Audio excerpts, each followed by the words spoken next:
सहस्रशीर्षम् देवम् विश्वाक्षम् विश्वशम्भुवम् विश्वम् नारायणम् देवमक्षरम् परमम् पदम् विश्वतः परमान्नित्यम् विश्वम् नारायणगुम् हरिम् विश्वमेवेदम् पुरुषस्तद्विश्वमुपजीवति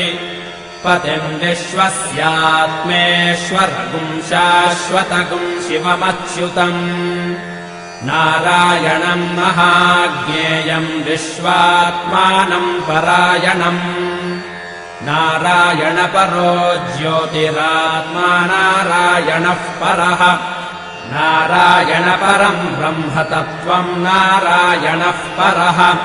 नारायणपरो ध्याता ध्यानम् नारायणः परः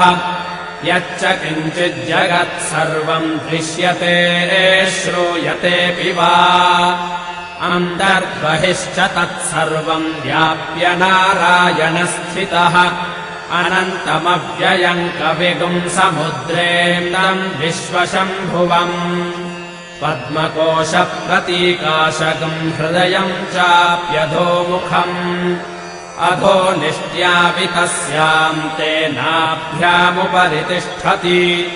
ज्वालमालाकुलम् भाति विश्वस्यायतनम् महत्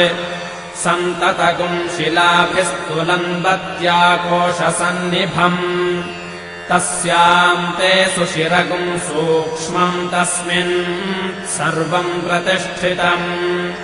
तस्य मध्ये महानग्निर्विश्वार्चिर्विश्वतोमुखः सोऽग्रभुग्विभजम् तिष्ठन्नाहारमजरः कविः तिर्यगोध्वमदशायीरश्मयस्तस्य सन्तता सन्तापयति स्वम् देहमापादतलमस्तकः तस्य मध्ये वह्निशिखा अणीयोर्ध्वाव्यवस्थितः नीलतो यदमध्यस्थाद्विद्युल्लेखे बभास्वरा